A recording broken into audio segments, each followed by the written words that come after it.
Okay बड़ीज, तो आज हम देखने जा रहे हैं सोलो लेवलिंग का एपिसोड 4। और अगर तुमने इससे पहले की वीडियोस को अगर मिस कर दिया है तो प्लीज चेक कर लेना। लास्ट एपिसोड में हमने देखा था कि कैसे जिन्वू ने 3 गॉब्लिन्स को मार दिया। उन तीनों गॉब्लिन्स को मारने के बाद उसके सामने एक नया मॉन्स्टर अपीयर होता है। ये मॉन्स्टर एक भेड़िए जैसा है और इसके मुंह पर स्टील की कवरिंग है। अब जिन्वू यहाँ पर उस मॉन्स्टर के साथ हैंड टू हैंड फाइट कर रहा है, लेकिन उसके पास इतनी पावर नहीं है कि वो उसको अकेला मार दे। इसीलिए अब वो उस भेड़िए से बचकर इधर उधर भागने लगता है। जिन्वू सोचता है कि उसके पास कोई हीलर नहीं है, इसलिए वो खुद को चोट नहीं पहुंचा सकता। इसी के साथ ही में वो ये बात भी सोचता है कि काश उसके पास एक वेपन होता। लेकिन तभी यहाँ पर जिन्वू को कुछ याद आता है और वो चिल्लाता है इन्वेंट्री। जिन्वू के ये बोलते ही सिस्टम उसको एक इन्वेंट्री खोल के दे देता है। एंड इसके बाद जो होता है बडीज, वो बिल्कुल भी एक्सपेक्टेड नहीं था। जिन्वू उस इन्वेंट्री से एक स्वॉर्ड निकालता है और उसी स्वॉर्ड का यूज करके वो उस मॉन्स्टर को बहुत आराम से मार देता है। एक्चुअली में यहाँ पर जिन्वू को भी नहीं पता था कि उसकी इन्वेंट्री में ये स्वॉर्ड रखी हुई है, लेकिन उसको माशिमा की बात याद आती है।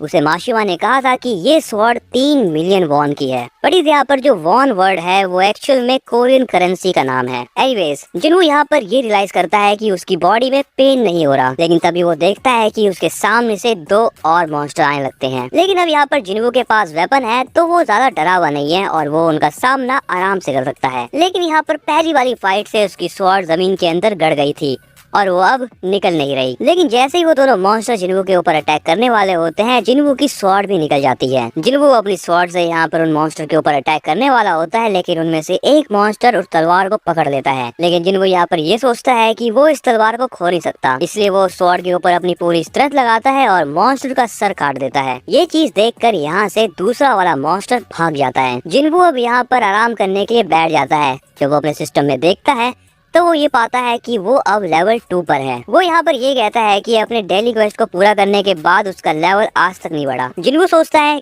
क्या लेवल अप होने से उसकी सारी की सारी एबिलिटीज एक एक पॉइंट से बढ़ जाएगी। इसी के साथ वो ये बताता है कि डेली क्वेस्ट को पूरा करने के बाद उसको 3 पॉइंट्स मिलते हैं। इसीलिए वो कहता है लड़ाई में लेवल अप करना बहुत ज्यादा फास्ट है। लेकिन जिन्वू को एक बात समझ नहीं आ रही कि पॉइंट के इंक्रीज होने से उसकी एबिलिटीज कितनी इंक्रीज होगी, क्योंकि उसको उसकी बाकी एबिलिटीज का तो पता नहीं, लेकिन उसको अपनी स्ट्रेंथ का पता है। उसकी स्ट्रेंथ अभी 32 पॉइंट्स है, लेकिन तब भी उसके मूवमेंट्स अभी भी बहुत ज्यादा लाइट है। जिन्वू मरे हुए मॉन्स्टर के पास जाकर देखता है तो उसको यहाँ पर अब मैजिकल जैम नहीं मिल रहे, लेकिन उसका सिस्टम उसे अलग अलग आइटम जरूर दे रहा है। जिन्वू को ऐसा लग रहा है कि ये मैजिकल बीस्ट और ये वाला डंजन बाकी के डंजन से अलग है। इसके बाद जिन्वू के सिस्टम में एक शॉप खुलती है, जहाँ से जिन्वू अभी कुछ भी नहीं खरीद सकता, क्योंकि अभी उसका लेवल बहुत कम है, लेकिन वो आइटम्स को सोल्ड जरूर कर सकता है। इसीलिए अभी जो जिन्वू को सिस्टम से आइटम मिला था, जिन्वू उसको बेच देता है, जिसके बदले में जिन्वू के सिस्टम में 20 गोल्ड कॉइन ऐड हो जाते हैं। जिन्वू यहाँ पर ये नहीं जानता कि एक्चुअली में ये 20 गोल्ड कॉइन कैश में कितने होंगे। इसीलिए अब जिन्वू यहाँ पर अपने स्वॉर्ड को उठाता है और वो खुद से कहता है चाहे कुछ भी हो जाए, उसको इस डंजन के बॉस को मारना होगा या फिर टेलीपोर्टेशन स्टोन को ढूंढना होगा, और अगर उसने ये सब कुछ जल्दी नहीं करा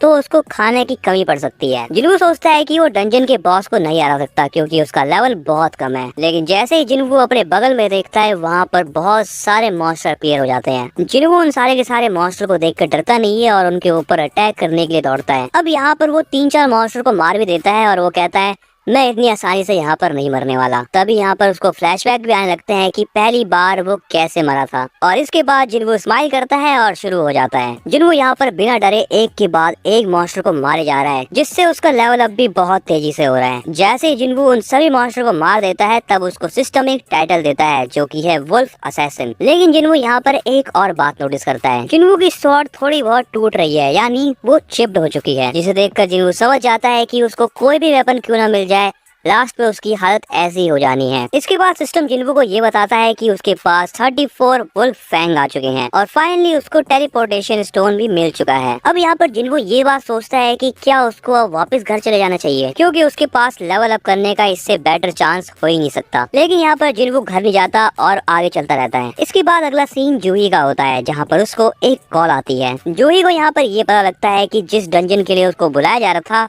वो डंजन ब्रेक हो चुका है, इसीलिए अब उन्हें हीलर्स की जरूरत है। अगला सीन फिर से डंजन का होता है, जहाँ पर जिन्वू मॉन्स्टर से लड़े जा रहा है। जिन्वू बताता है कि जैसे जैसे वो मॉन्स्टर को मार रहा है, वैसे वैसे उसका लेवल अप हो रहा है, जिससे उसके लिए ये काम और भी ज्यादा आसान हो चुका है। जिन्वू बताता है कि हर मॉन्स्टर के नेम टैग पर एक कलर होता है। व्हाइट कलर का मतलब होता है कि वो मॉन्स्टर जिन्वू से वीक है, ऑरेंज का मतलब है कि वो जिन्वू के पावर लेवल का है, और रेड का मतलब वो जिन्वू से बहुत ज्यादा पावरफुल है। इसके बाद जिन्वू नीचे जाने की सोचता है, जबकि उसे पता है कि नीचे एक बहुत ज्यादा खतरनाक मॉन्स्टर है। नीचे जाते हुए जिन्वू ये सोचता है कि ये सीढ़ियाँ इतनी लंबी तो नहीं थी। अब जैसे ही जिन्वू नीचे पहुंचता है, थोड़ी देर तक तो सिचुएशन शांत रहती है, लेकिन अचानक से ही जिन्वू के ऊपर एक अटैक होता है और वो अटैक इतना ज्यादा फास्ट होता है कि जिन्वू कुछ रिएक्ट भी नहीं कर पाता। इस वाले अटैक से जिन्वू की स्वॉर्ड भी टूट जाती है। इसके बाद जैसे ही जिन्वू उस मॉन्स्टर का नेम टैग देखता है, वो नेम टैग ऑरेंज कलर में होता है। जिन्वू उस मॉन्स्टर से कहता है, क्या तुम इस डंजन के बॉस हो? इसी के साथ वो ये भी देखता है कि इस मॉन्स्टर की पूरी बॉडी स्केल से कवर्ड है, जिसका मतलब ये हुआ कि स्वॉर्ड का यूज करना बिल्कुल ही यूजलेस है। जिन्वू अब यहाँ पर फाइट करने के लिए आगे बढ़ता है, लेकिन जैसे ही वो फाइट करने के लिए जाता है, वो मॉन्स्टर जिन्वू को बहुत बुरी तरीके से मारता है। मॉन्स्टर से इतनी मार खाने के बाद जिन्वू सोचता है, मुझे अपनी जिंदगी को बदलने के लिए कितना स्ट्रांग बनना पड़ेगा। तभी अब यहाँ पर एक फ्लैशबैक दिखाया जाता है। जिन्वू एक बेंच पे बैठा हुआ है, उसी के साथ मिस्टर सॉन्ग भी है। मिस्टर सॉन्ग जिन्वू को बोलते हैं, सभी लोग तुमको एक वीकेस्ट हंटर बुलाते हैं और अब तुम्हें उन्हें गलत प्रूफ करना है। जिस पर जिन्वू कहता है, बिल्कुल ऐसा ही होगा। प्रेजेंट में जिन्वू अभी भी उस मॉन्स्टर से पिट रहा है, जिसके बाद अब जिन्वू यहाँ पर खुद से कहता है कि मैं यहाँ पर स्ट्रांग बनने आया हूँ और मैं स्ट्रांग बन के रहूंगा। ऐसा बोलते ही हमें यहाँ पर जिन्वू की बॉडी में कुछ चेंजेस दिखते हैं। जिन्वू अब यहाँ पर उस मॉन्स्टर के ऊपर अटैक करते हुए ये सोचता है, ये मॉन्स्टर डंजन के गॉड स्टैचू के सामने कुछ भी नहीं है। अब इसके बाद जिन्वू अपनी स्वॉर्ड से एक के बाद एक अटैक करता है, लेकिन उस मॉन्स्टर को कोई भी फर्क नहीं पड़ता। जिसे देखते हुए अब जिन्वू अपनी स्वॉर्ड को फेंक देता है और अपनी हाथों की मदद से ही उसके स्केल्स को तोड़ने लगता है और वो इस चीज में सक्सेसफुल भी हो जाता है। वो अपने हाथों से ही उस मॉन्स्टर को मार देता है। एंड ऐसा करने के बाद जिन्वू ये सोचता है कि अब मुझे लगता है मैं थोड़ा बहुत स्ट्रांग हो चुका हूँ। जिसके बाद उसको सिस्टम से एक नोटिफिकेशन आता है। उस नोटिफिकेशन में लिखा जाता है कि उसने king of the swamp blue venom fanged कसाका को हरा दिया। अब यहाँ पर जिन्वू को उस ब्लू वेनम फैंग्ड कसाका को मारकर एक नया वेपन मिला है। ये वेपन एक डैगर है, जो कि पहली वाली स्वॉर्ड से डबल पावरफुल है। इस वेपन की खासियत ये है कि इससे अटैक करने पे अपोनेंट पैरालाइज हो जाएगा। एनीवेज, अब यहाँ पर ये डंजन गायब हो जाता है और उस डंजन के गायब होते ही ये स्टेशन एक नॉर्मल स्टेशन बन जाता है। इसके बाद जैसे ही जिन्वू उस स्टेशन से बाहर निकलता है, उसे बाहर निकलते ही एक सोल्जर दिखाई देता है। वो सोल्जर जिन्वू से कहता है, क्या तुम्हें पता नहीं है कि यहाँ पर आना मना है? लेकिन जैसे ही उस सोल्जर को ये बात पता लगती है कि जिन्वू एक हंटर है, वो सोल्जर जिन्वू से पोलाइटली बात करने लगता है। जिसके बाद वो सोल्जर जिन्वू को डंजन ब्रेक वाली जगह पर लेके जाता है। अब यहाँ पर जिन्वू की परसेप्शन और भी ज्यादा स्ट्रांग हो चुकी है, इसलिए वो पहली सेंस कर लेता है कि आसपास एक बॉस है। तभी यहाँ पर हमें दिखता है कि दूसरी तरफ एक डंजन का बॉस घूम रहा है, जिसकी नॉर्मल सिटीजन फोटो ले रहे हैं। उस बॉस को मारने के लिए यहाँ पर बहुत सारे हंटर्स लगे पड़े हैं, लेकिन वो उसका कुछ भी नहीं उखाड़ पा रहे। जिन्वू भी पीछे खड़े होकर ये सारी की सारी चीजें देख रहा होता है। उन हंटर्स को देखकर जिन्वू कहता है, इन सभी में 8 E रैंक हंटर्स हैं और एक ही D रैंक हंटर है। तभी वो उन सभी में जूही को भी नोटिस करता है। जूही यहाँ पर हंटर्स को हील करने की सोचती है, लेकिन उसका डर अभी भी नहीं गया, इसीलिए वो फुल फोकस के साथ काम नहीं कर पा रही। जिन्वू उस मॉन्स्टर को देखकर सोचता है कि ये एक D रैंक बॉस है और मैं इसको आराम से हरा सकता हूँ। जिसके बाद जिन्वू यहाँ पर अपनी टूटी हुई स्वॉर्ड को उस बॉस के मुंह पे फेंक के मारता है। इस अटैक से उस बॉस का डिफेंस ब्रेक हो जाता है, जिसे देखते हुए बाकी के हंटर्स भी उस बॉस के ऊपर अटैक करने लगते हैं एंड वो सभी मिलकर फाइनली उस बॉस को हरा देते हैं। बट तभी उन हंटर्स में से एक हंटर ये बात सोचता है कि आखिर इस बॉस का डिफेंस टूटा कैसे। इसलिए वो हंटर सोल्जर से पूछता है कि आखिर ये स्वॉर्ड किसने फेंकी थी। जिस पर वो सोल्जर उसे बताते हुए कहता है कि ये स्वॉर्ड उस हंटर ने फेंकी थी जो कि पीछे खड़ा है। वो हंटर जिन्वू को देखकर ये बात सोचने लगता है कि क्या ये हंटर हमसे ज्यादा ऊपर है। जिन्वू जाते जाते ये सोचता है कि मैंने ये एक्सपेक्ट नहीं किया था कि ये बॉस एक ही हिट में मर जाएगा। जूही भी यहाँ पर जिन्वू को नोटिस कर लेती है, लेकिन जिन्वू उसको बिना देखे ही आगे बढ़ जाता है और बड़ी खुशी के साथ होता है ये वाला एपिसोड यहाँ पर एंड।